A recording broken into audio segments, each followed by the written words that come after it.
오냐 했더니 비 오는 계절을 지나가거든요. 그래서 오늘 비 오는 거가 제게는 특별한 은혜가 하나님 주신 은혜의 사인이 아닌가 하는 생각을 했었는데 같은 생각이신가요? 아멘. 이거 제가 펴야 되는데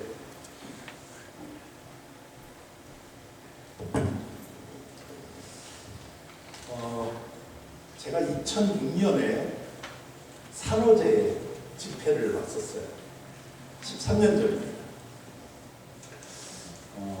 정태영 목사라고 제 신대원 제자인데 전화를 한 거예요. 요즘 저희 교회 집회 오셔야 돼요. 그러더라고요. 지금 학기 중이고 제가 학교 보직을 맡고 있었기 때문에 시간을 내기가 어렵다. 그때도 10월 달이었어요. 이때쯤입니다. 왜냐하면 할로윈 데이가 막 지나고 아주 지나고 나서 그러니까 이 밭에 그 호박들이 이렇게 뭐 너저분하게 있었던 기억이 있어요. 꼭 오셔야 된다.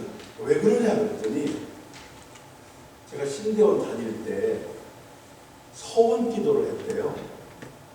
그게 뭐냐 하면은 언젠가 담임 목사를 맡을 텐데 그때가 되면 저를 첫 번째 부흥의 강사로 모시기로 작정을 했다는 거예요.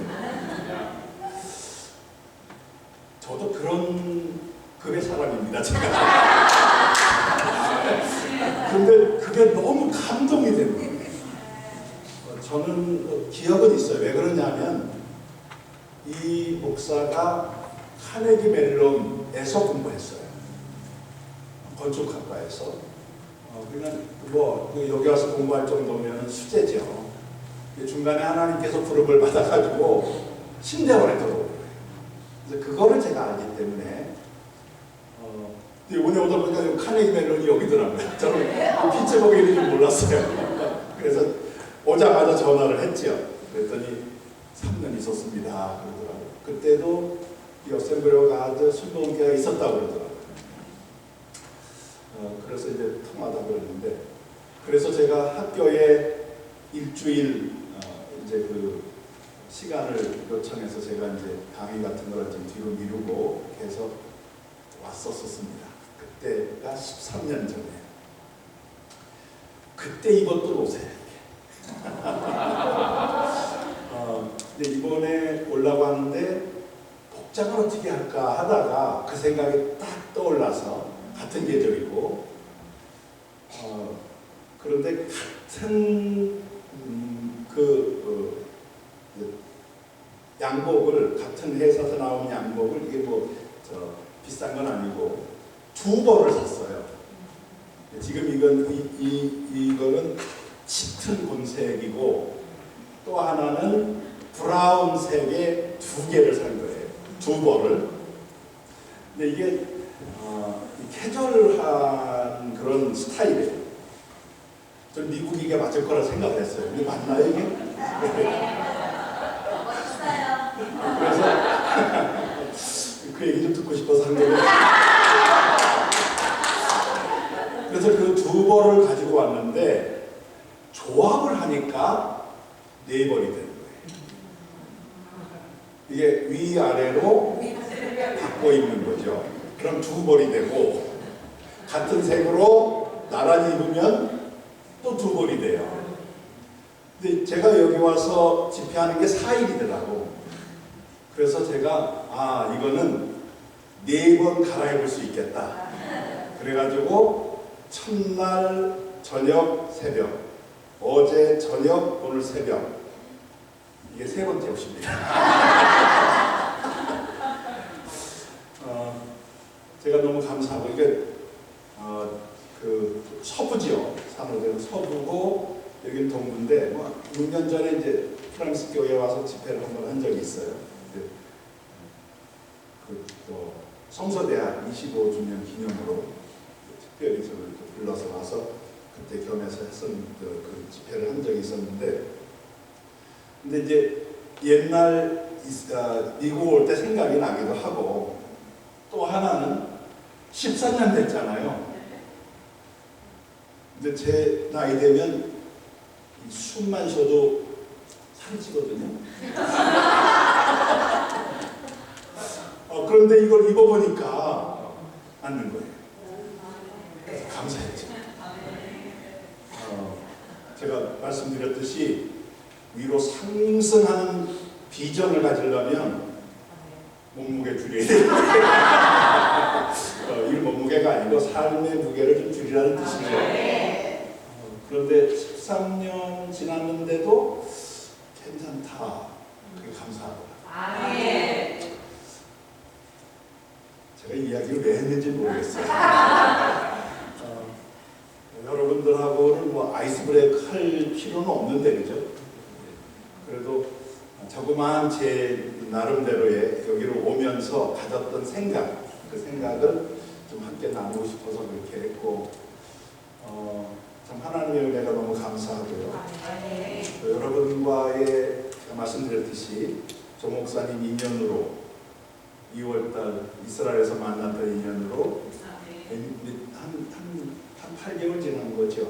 8개월 지나서 또 제가 이 피츠버그에 오게 됐는데, 여러분과의 이 만남의 인연이 하늘나라 갈 때까지 여러분 기억 속에, 제 기억 속에 서로가 도와주는 순기능의 상승.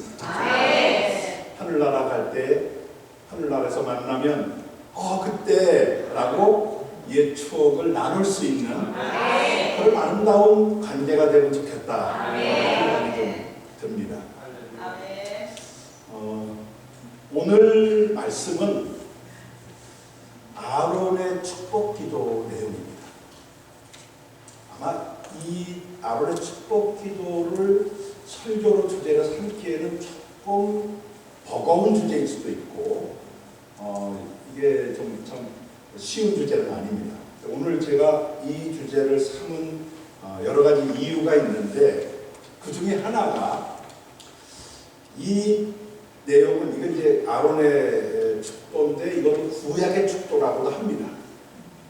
그런데 이제 바울이 바울서신에서 축도가 나와요. 근데 그 바울의 서신에 나오는 이 축도는 삼위일체의 관점의 축도예요. 그거를 오늘날에는 예배의 마지막 순서로 축도를 하고 있어요. 오늘도 그 축도 할 거예요.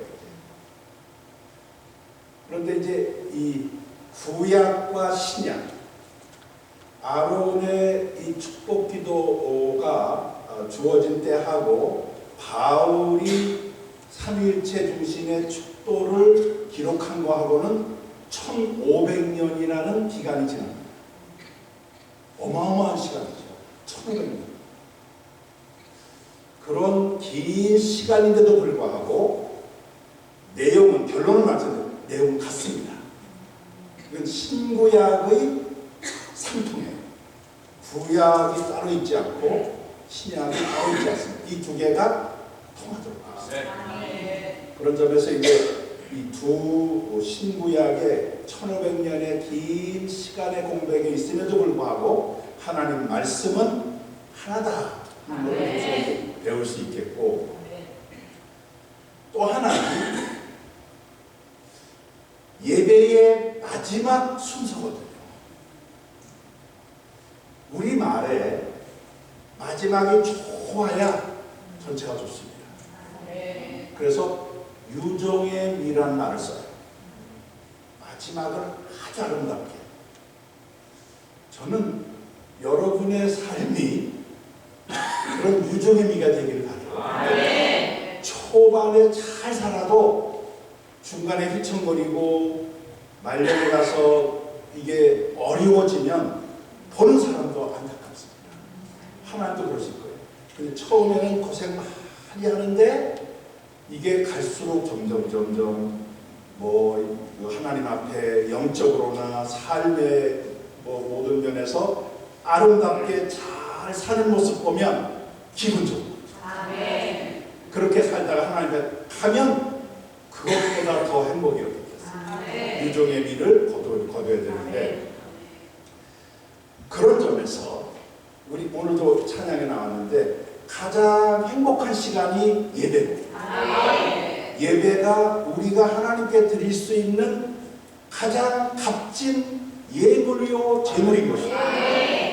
이 모든 우리의 삶이 일주일 동안 다 흩어져 있지만은 예배를 통해서 이거를 모아서 마음의 정성도 모으고 또 우리의 어떤 그 하나된 모습을 모아서 하나님 앞에 드리는 가장 값진 향기로운 제물이거든요. 이 예배가 하나님이 가장 기뻐하시는 예배예요. 예배에 성공하면 진짜 성공인 거죠. 그러면 눈치채셨죠? 예배 성공이 뭘까? 유정의 미가 돼 예배 성공이죠. 처음에 아무리 예배 잘 드려도 마지막에 가서 흐트러지면 실패한 거예요. 오늘 제가 이 본문을 정한 것은 여러분의 예배 성공을 위해서입니다. 예배의 마지막 유정의 미를 거두는 비결이 뭘까? 오늘 그 내용입니다. 제가 이 말씀을 선택하고 준비한 이유 마지막 하나가 더 있는데, 이것은, 이 내용은 요청해서 주신 말씀이 아니에요. 하나님께서 스스로 아론에게 이렇게 이스라엘 자손을 축복하라 하는 것입니다. 그러니까 이스라엘 백성이 우리를 축복해 주세요, 그건 아닙니다. 하나님께서 주신 거예요. 이게 무슨 뜻일까요? 하나님의 마음입니다. 우리가 하나님 앞에 부탁해서 받은 것도 아니고 다른 어떤 상황이 있어서 이런 것도 아니고 그냥 하나님의 본래 마음을 이렇게 담은 거예요. 우린 이 아론의 축복 기도 안에서 하나님의 마음이 뭔가를 배울 수 있습니다. 이 하나님의 마음을 알면 든든한 거예요. 하나님의 마음이 우리를 축복하는 거예요. 이 축복을 우리가 하나님이 우리를 축복해 주세요 그렇게 구할 필요도 없어요. 이미 하나님께서 우리를 축복해 주시도록 모든 것을 갖추셨습니다. 문제가 뭐죠?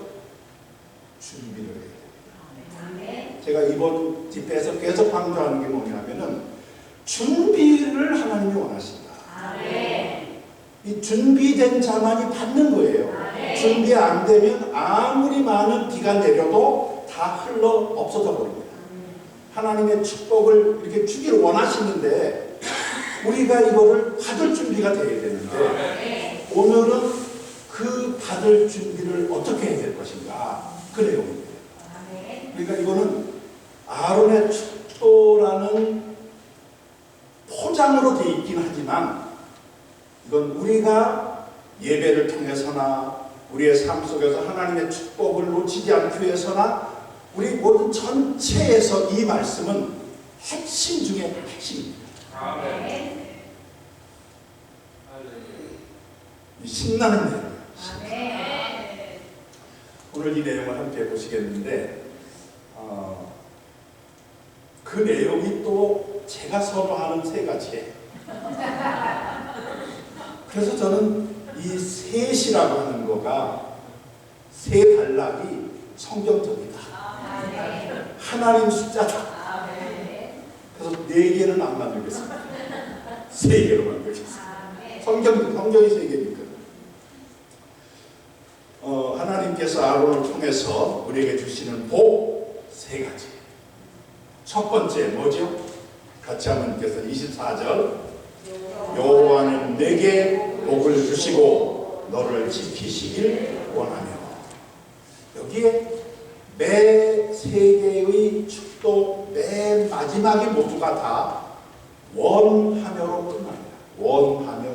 원하며인데 하나님이 주시기를 그렇게 원하시는 거예요. 우리가 구할 필요 없어요. 준비되면 그냥 주세요. 그게 원한다는 뜻으로 담겨있습니다. 첫 번째 우리에게 주시는 복은 복입니다. 복을 주시고 너를 지키시길 원한다. 성경에서 두 개가 나오잖아요. 반복해서.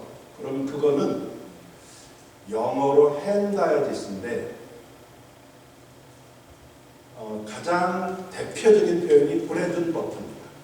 엔드로 연결되는데 브레드하고 버터가 엔드로 연결되는데 핸다이디스 표현은 엔드를 은으로 읽어야 돼요. 엔드로 읽으면 안 돼요. 브레드 버터예요. 그게 무슨 뜻이죠? 버터가 발린 빵이라는 뜻입니다. 그러니까 두 개는 두 개예요. 버터하고 빵은 빵인데 이게 발라져 있어요. 그럼 뭐가 됐다는 거예요? 하나가 됐다. 둘인데 하나야. 이게 그 뜻입니다.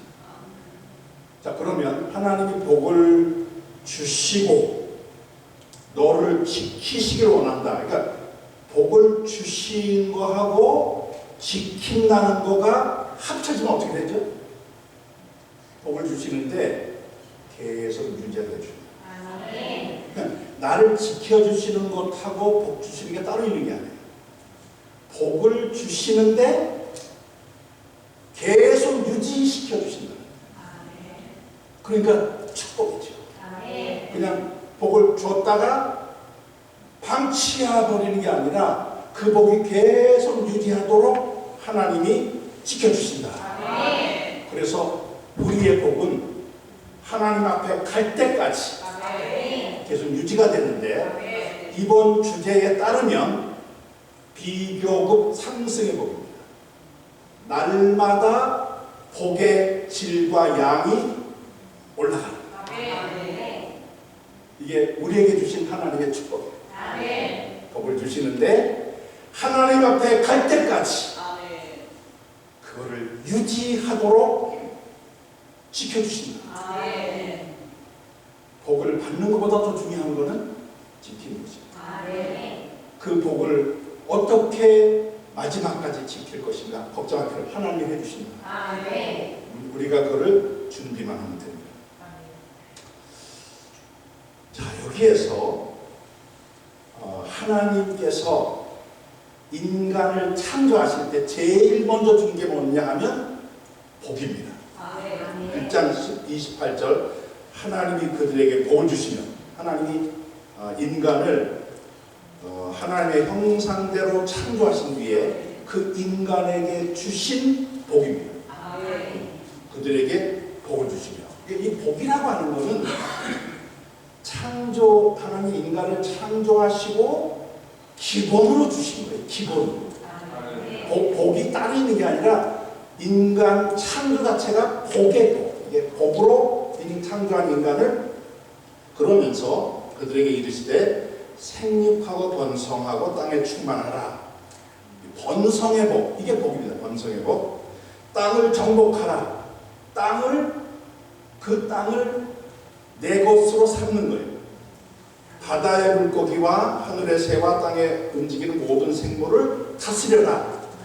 이 바다의 물고기, 하늘의 새, 땅에 움직이는 생물은 그 당시로 하면 사람 제외한 전체 피조물입니다.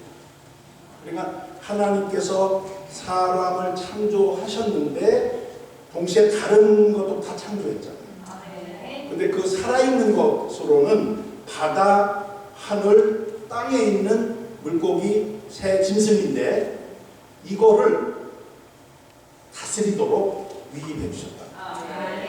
그럼 이 안에 원리가 뭐냐면 복을 주신 목적이 뭐예요? 하나님의 피조물을 관리하는 그 역할을 하라고 주신 거예요. 그러니까 사명을 위한 복이라는 게 분명합니다. 그러면 이렇게 우리의 인간에게 하나님이 복을 주시는 것이 인간 삶의 출발이었는데 이 복이 끊어져 버린 거죠. 그러니까 다시 아론을 통해서 출애굽한 이스라엘 백성들에게 회복된 하나님의 백성 새로운 인간이죠. 하나님의 구원의 관점으로는 구원받은 새로운 삶을 살아가는 새로운 출발에 있는 그들에게 원래 주셨던 복을 다시 이제 확인해 주시는 거예요. 다시 말하면 이 복은 하나님이 우리에게 주실 기본 필수품이다. 하나님의 복을 떠나서는 살 수 없다는 것입니다. 우리나라는 특히 복에 관심, 우리나라뿐만 아니고 복을 싫어하는 사람이 어디 있겠어요? 다 복을 좋아하죠. 심지어는 재치기라도 가도 그랬으면 그러는데 우리보다 더한 것 같으네. 아마 그거는 분위기가 어색할까봐 그거를 이렇게 분위기 쓸어담는 말인데 가도 그랬어요. 미국이 축복받는 거죠. 재치기에도 가도 그랬어요. 그러니까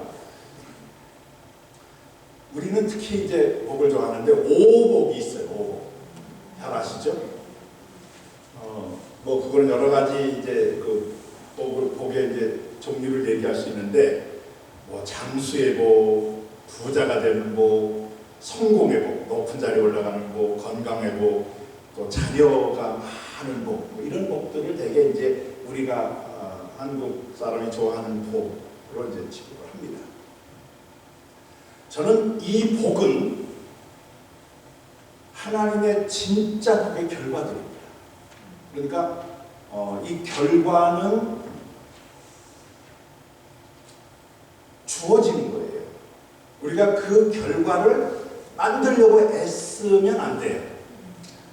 나무를 심어서 잘 가꾸면 열매가 맺히게 돼 있어요. 근데 나무도 심지 않고 열매를 구하는 것만큼 어리석은 건 없죠. 하나님이 우리에게 복을 주시는데 그 근본적인 복의 결과가 이런 복들입니다. 이 과정 자체가 사라진 채 결과만 구하는 복은 잘못된 것이다. 그러면 이 본질이 뭐냐? 이 본질은 두 가지인데 성경이 말하는 복입니다. 하나는 생명의 복이에요. 생명. 살아있음의 복입니다. 이 자체가 복이에요. 하나님께서 우리에게 새 생명을 주셨어요. 구원의 거듭난 새 생명. 우린 그거를 조에라고 얘기합니다. 비오스의 겉사람만이 있는 그런 그 생명이 아니라 하나님의 참 생명, 조의 생명인데 이 생명을 우리가 받은 것 자체가 축복이에요. 그보다 더 큰 축복은 없습니다. 그런데 이 생명이 그 안에 내재된 생산성이 있어요. 생명은 생산성이 있습니다. 아무것도 아닌 것 같은 씨를 땅에 심으면 거기에서 어마어마한 그 씨의 결과들이 나옵니다. 거기에서 싹이 나고 자라면 줄기가 되고 가지가 생기고 거기에 열매들이 막 맺혀요. 이거는 상상도 할 수 없는 생산성이에요. 그래서 100배의 결실을 거둔다. 100배의 결실을 진짜로 거두는 거죠. 보면은 이거 아무것도 않은 자그마한 씨 하나인데 바람 푹 불면 날아가 버린 씨 하나인데 그거를 땅에 심어서 잘 물을 주고 가꾸면 100배의 결실이 생기는 거예요. 이거를 가리켜 생명의 생산성이라고 합니다. 근데 이 생명이 있고 그 안에 생산성이 있는데 이게 막히면 아무 결과가 안 나타나요. 근데 하나님의 복은 하나님이 생명을 주셨는데 그 안에 들어있는 생산성을 활성화시키죠. 그거를 활성화시켜서 결과가 나오도록 만들어주시는 이게 하나님의 본질적인 복이에요. 첫 시간에 겉사람은 낡아지는데 속사람은 날로 새로워진다. 그럴 때 이 말이 그 안에 포함되어 있습니다. 여러분들 안에 이미 하나님은 하나님 생명에 너무나 귀한 생산성을 다 주셨어요. 이것을 활성화시켜 주겠다는 거예요. 따라서는 안 됩니다.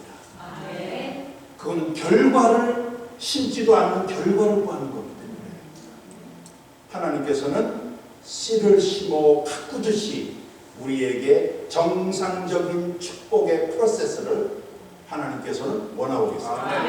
그런데 그 결실을 열매를 하나님 보장해 주세요. 이러한 이 복, 하나님의 복이 이미 우리한테 주어져 있고 그 복이 하나님 안에서 활성화시켜 주신다. 저는 자녀들과 함께 이제 신앙교육, 신앙생활 또 가정교육을 하면서 늘 강조하는 게 뭐냐면은 하나님께서 각자에게 은사를 주셨다. 그러니까 이 생명 속에 생산성이라고 하는 게 은사라는 이름으로 정리될 수 있습니다. 우리 안에 은사가 주어져 있어요. 각자가. 근데 그 은사를 그냥 내버려두면 사장되는데 그거를 잘 개발해야 된다. 그러면 하나님께서 먹고 살 수 있는 기본을 주신다. 그게 이제 제가 가르쳐 본 거예요. 그러는데 거기다 제가 실수 하나를 했어요. 그게 뭐냐면은 다른 거는 몰라도 은사 개발을 하겠다고 하면 적극적으로 도와주겠다 그랬어요. 그때 결혼하면이라고 하는 제한을 붙였어야 되는데 그 말을 안 했어요.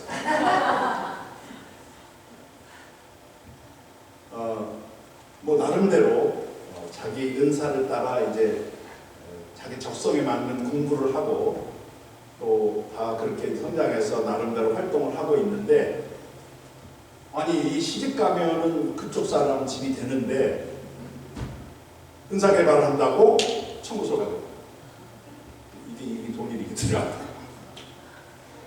그래서 이제 저 같으면 저 혼자 같으면은 그래 그러면 그거 뭐 알아서 해라 그러는데 우리 집 사람은 FM 계통이거든요. 아주 그 정통 아주 원리 원칙대로 사는 사람이에요. 옆에서 죽기를 아니 그때 은사 개발하는 건 도와준다고 그랬지 않느냐. 그래서 지금까지도 그 문제 때문에 지출이 있어요.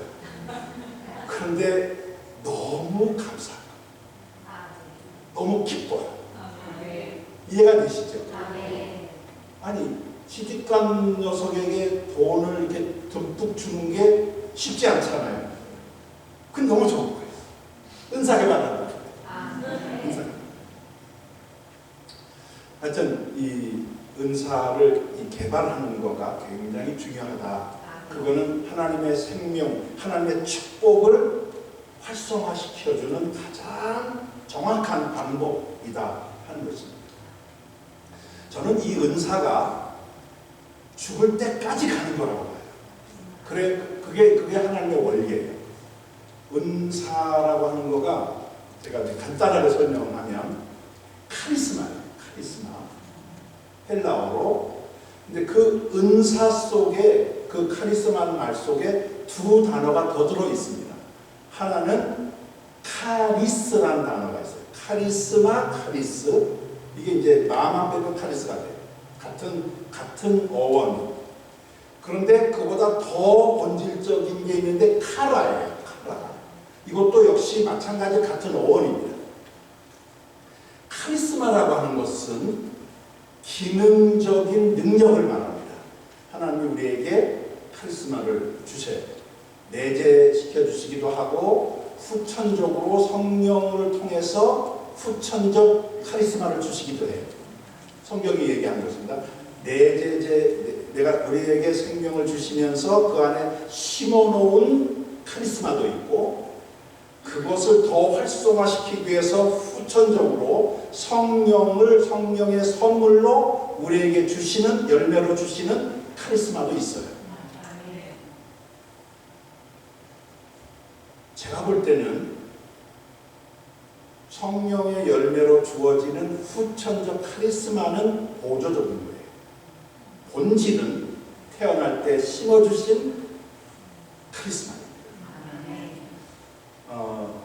그래서 이 성령의 그 은사와 원래 생명과 함께 주신 은사를 이거를 딱 나누지 마시고 본질은 내 생명 속에 심어준 은사인데 그거를 성령의 은사로 보완해 주신다. 그렇게 보시면 정확합니다. 이 두 가지 다 중요한 거죠. 그러나 본질이 뭐냐 하는 거는 분명히 가릴 필요가 있다. 우리가 관심 갖는 거는 이 본질을 잘 관리하고 개발하려고 하면 성령이 그걸 도와주시는 거예요. 성령의 은사로. 그런데 이제 이 카리스마와 연결된 카리스가 뭐냐? 은혜예요. 은혜. 하나님의 은혜. 하나님이 그냥 주신 거예요. 우리가 그거를 뭐 구입을 하거나 그런 거 하나님이 그냥 주신 거예요. 그런데 그게 카라인데 카라가 기쁨이라는 뜻입니다. 기쁨. 은사는 활용하면 기뻐요. 내가 기뻐요. 그래서 은사를 따라 일하는 사람은 불평하지 않습니다. 너무 기쁜 거예요. 내가. 다른 사람이 보면 안쓰러울 만큼 힘들어 보여. 그런데 정작 본인은 너무 즐거워. 이게 하나님 주신 카리스마의 힘입니다. 가라, 기쁨이. 근데 이 기쁨이 본인에게만 있는 게 아니라 다른 사람에게 전달이 돼요. 내가 은사를 통해 일을 하면 나는 그것 때문에 너무 즐거워. 그리고 다른 사람은 그것 때문에 너무나 큰 유익들을 받아요. 이 전염이 되듯이 이 기쁨이 서로 나눠집니다. 그래서 은사가 제대로 활용되는 교회는 천국이에요. 본인도 즐겁고 다른 사람들에게 유익이 되니까 다른 사람도 즐겁고. 그래서 이 은사가 그만큼 중요하다 하는 것인데 저는 그 은사가 성격도 은사라고 생각해요. 하나님 심어주신 거예요. 저희 윗동서는 목사인데 지금 영국에서 선교사로 활동을 하고 이제 은퇴를 했는데 성격이 얼마나 빠르죠.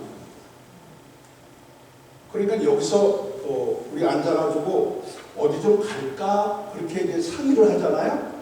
그런데 그 상의가 끝나고 조금 있으면 부르르한 소리가 들려요. 바깥에서 시동 걸고 있는 거야. 우리는 가면 좋겠다는 상의를 하고 있는데 이미 저쪽은 결정하고 가서 자동차 시동 걸고 있어요.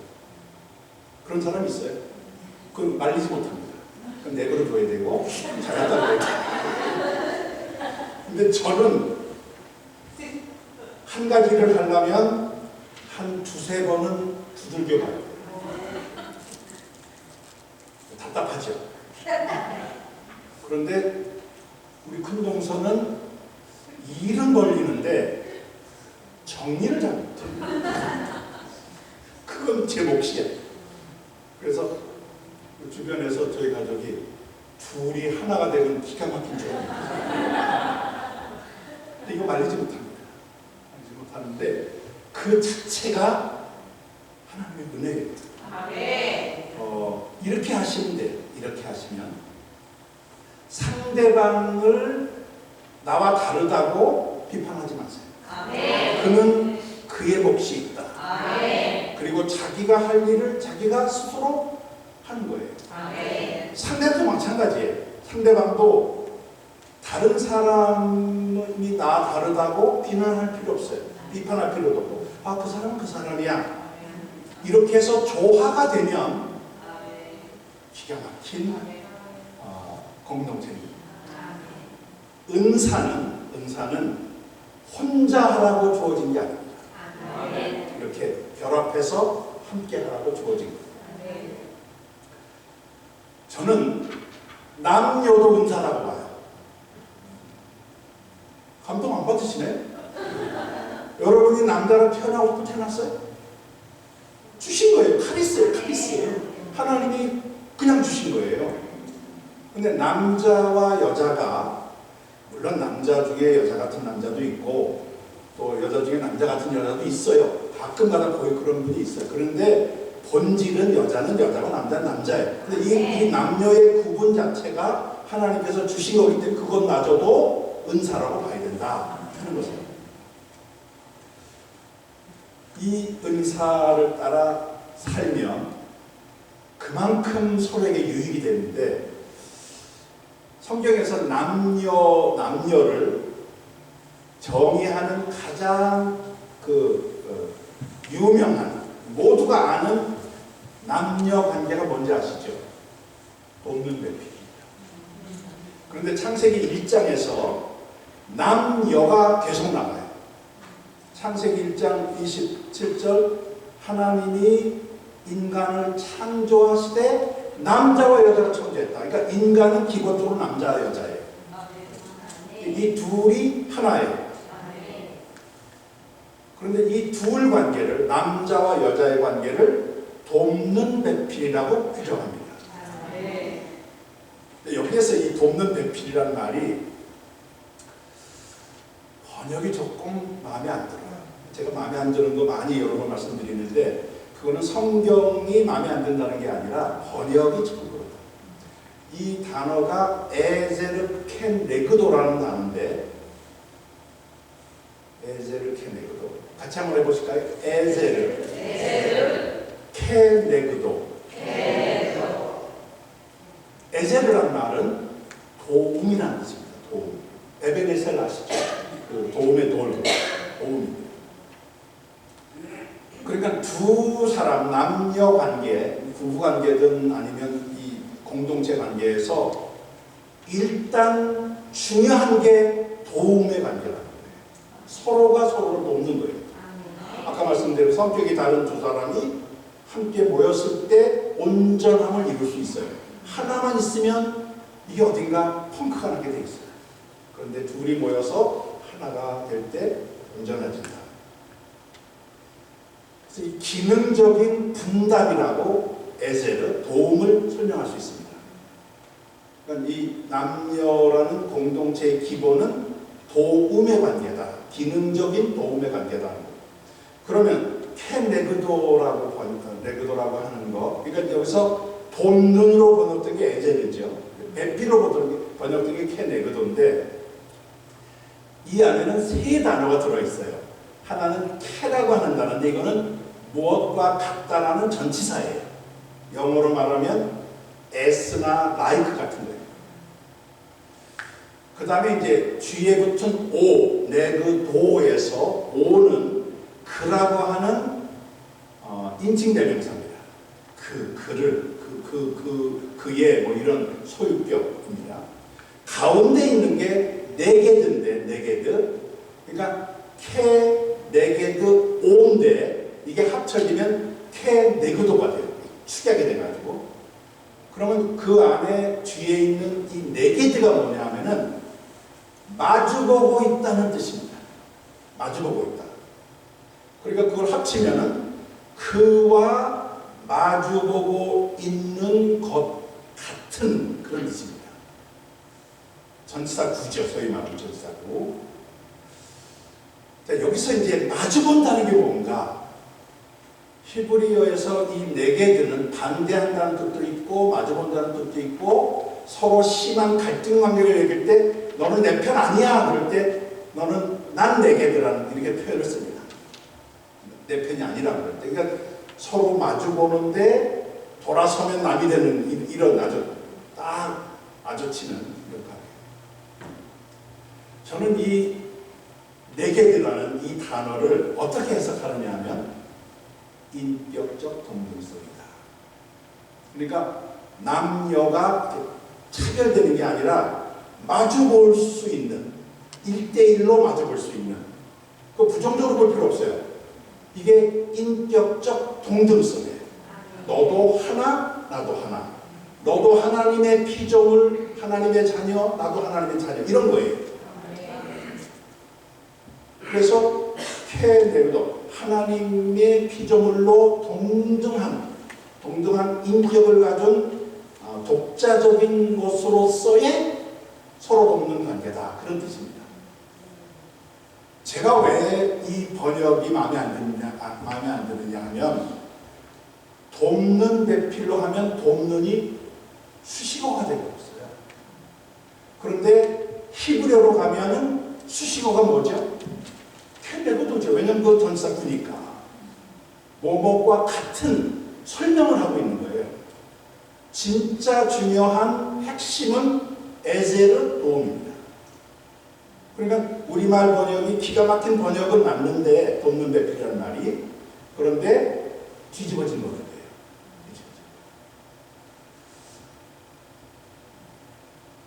이게 바로 은사의 관계다. 은사로 나누는 관계다. 서로 동등한 인격체로 존중해 주는 것이다. 그러면서 서로가 가지고 있는 기능을 분담하면서 그거를 한데 모으는, 이게 돕는 대필인데 은사다. 여러분 안에 이 생명, 하나님 주신 생명 안에 이런 내재적 생산성이 있는데 그 핵심이 은사라고 하는 점을 잊지 않으시기 바랍니다. 이 은사를 활용해서 직업으로 삼으면 기가 막힌 거고, 그렇죠. 은사를 따라 그 직업을 가면은 매일 기쁜 거죠. 그리고 함께 일하는 사람이 매일 기쁨을 선사해 주는 거예요. 그리고 그거는 마지막까지 유지되니까 은퇴 후에도 얼마든지 활용할 수 있고. 저는 이스라엘이 제 은사예요. 그러니까 이스라엘만 생각하면 가슴이 울렁울렁하고, 그 생각만 하면 아이디어들이 떠오르고, 그래서 너무 감사하게 생각을 하고 있는데, 여러분들에게 그런 그 내재된 생산성을 잘 활용할 수 있기를 바랍니다. 이게 하나님께서 복을 주시고 너를 지키시기를 원한다 하는 그 내용이 포함되어 있습니다. 문제는 이 풍성한 생명, 날마다 새로워지는 이 생명이 인간의 잘못 때문에 깨어졌다는 것입니다. 아담의 범죄로 인해서 이런 하나님이 주신 축복이 부서져 버리고 말았어요. 두 번째 아론의 축복이 필요하게 됐습니다. 두 번째 보시겠습니다. 25절 같이 읽죠. 여호와는 그의 얼굴을 내게 비추사 은혜 베푸시기를 원하나이다. 두 번째 축복, 아론의 축복은 은혜입니다. 인간의 연약성, 그건 타고나는 거 아닌가 싶어요. 완벽하지 않습니다. 특히 인간은 본질적으로 자기중심적이에요. 그래서 이 이기적이라고 하는 거가 어쩌면 인간이 태어나면서 가지고 있는 본성이다. 본능적인 거다. 이게 긍정적인 것도 있어요. 왜 그러냐면 자기중심적이 되니까 내 생명을 유지하는 거예요. 내 생명을 귀하게 여기지 않으면 뭐가 돼? 자살하는 거예요. 그런데 내 생명을 자기중심, 이게 타고난 속성인데, 그런데 이 자기중심성이라는 것이, 이기적이라는 것이 하나님 경애와 조화 균형을 이루면, 팽팽하게 이게 균형을 잡으면 기가 막힌 건데, 요게 떨어져 나가면, 한쪽으로 치우치게 되면 이게 이제 사탄의 먹이가 돼요. 하나님이 나를 지켜주시는 하나님 경외로 나의 이기성을 딱 균형을 잡으면 하나님이 나를 쓰시는 도구가 되는데, 이게 떨어져 나가니까 사탄의 먹이가 되어버렸어요. 정도에서 벗어나게 됩니다. 아담 하와가 범죄한 거 보면 하나님이 없어지고 자기들만 있어요. 그게 바로 사탄의 먹이가 되어버린 거죠. 이거를 해결하기 위해서 오신 분이 예수 그리스도십니다. 그래서 이 은혜라고 하는 은혜 베풀기로 하는데 그 은혜는 그 히브리어로 헨이라고 하는 단어인데 이 헨 안에는 호의, 잘 봐주는 거죠. 호의라는 뜻도 들어있고 공짜라는 뜻도 들어있어요. 공짜. 그러니까 이 은혜는 공짜인데 공짜를 주면서도 호의를 가지고 주는 거예요. 그러니까 주면서도 갑질한다고 그러잖아요. 주면서 갑질.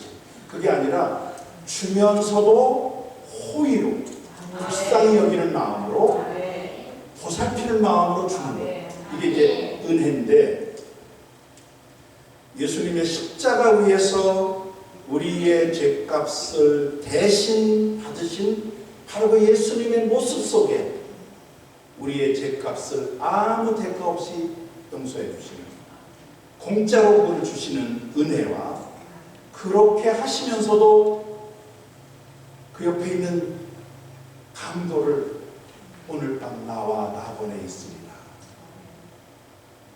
그 말 한마디 속에 우리를 향한 호의가 다 담겨 있습니다. 우리 어떤 상황 속에서도 값없이 우리를 용서해 주시는데 그 안에 우리를 끝까지 불쌍히 여기는 마음으로 끌어안아 주시는 이게 바로 은혜다. 용서와 회복이라고 하는 두 단어로 설명할 수 있겠습니다. 그런데 그 은혜가 얼굴을 내게 비추사에 이게 이제 기가 막힌 그 은혜의 요소를 담고 있는데 그 얼굴을 내게 비추사 이 말은 은혜가 하나님으로부터 그 얼굴로부터 나오는 빛이라는 것입니다. 빛. 여러분 빛이 뭐죠? 따뜻한 거예요. 빛은 따뜻해요. 저는 이 얼굴빛, 예수님의 얼굴빛, 그 따스한 얼굴빛, 그거는 어쩌면 따뜻한 미소로 용서한다고 하는 눈빛일 수도 있어요. 안쓰러울 수도 있어요. 저는 그 베드로와 예수님의 관계, 마지막 그 겟세마네 동산에서 기도하시고 예수님이 직접해서 다 도망갑니다. 그런데 베드로가 따라가요. 의리 때문에 따라가서 그래요. 다 도망가는데 그래도 예수님의 가장 아꼈던 제자인데 그 의리 때문에 멀찍이 따라가요. 예수님이 이제 대제사장 집으로 끌려들어가요. 그 뜰까지 가요. 어슬어슬거리는데 이스라엘의 4월달, 6월절에 밤은 굉장히 춥거든요. 그러니까 거기에 있는 종들이 숯불을 피워놓고 쪼이고 있어요. 거기에 베드로가 끼어들어갑니다. 저는 추운 것도 있지만 마음이 추웠을 거예요. 예수님 저 안에 끌려들어갔는데 그걸 멀찍이 따라가는 베드로의 마음이 얼마나 쓸쓸했겠어요. 그러니까 날씨도 춥고 마음도 춥고 하니까 거기 들어가서 이렇게 이제 몸을 녹이고 있는데 앞에 있는 여자 하녀 하나가 당신도 예수와 함께 있었다 그러니까 화들짝 놀라서 아니다 그럽니다. 상상이 되잖아요. 지금 이제 뭐 불 좀 쪼이면서 뭔가 좀 몸을 녹이려고 하는데 딱 하고 이제 비수가 던져진 거예요. 그러니까 나는 아니다. 두 번 더 했어요. 세 번째는 저주하며 부인했다고 했어요. 저주했다는 게 이게 포장한 단어예요. 뭐 하였을까요? 갈릴리 어부 출신의 베드로 입에서 쌍욕이 나온 거죠. 자기를 부인하려고 하니까 쌍욕을 해야 돼요. 그래야 강한 부정이 되니까 그거를 성경은 저주하며 부인했다. 이게 베드로의 모습이에요. 아직 날이 밝기 전에 그 가야바의 집 뜰에서 다른 종들과 함께 섞여서 3번 부인하고 저주하며 부인하고 있는데, 그때 누가복음 22장 61절 62절에 보면 주께서 돌이켜 베드로를 보시니 멀찍이서 예수님이 베드로를 돌을 돌아서 보십니다. 저는 그 베드로를 향하여 얼굴을 돌이켜 얼굴을 돌려서 보시는 예수님의 모습이 뭘까? 따뜻한 얼굴빛이었다고. 거기에 베드로를 향한 안타까움, 그러나 베드로의 그 형편을 이해하시고, 그렇지, 그럴 수밖에 없지, 너는 그 용서와, 그러면서 내가 너를 결코 정죄하지 않고 너를 버리지 않겠다고 하는 그 따뜻한 얼굴빛,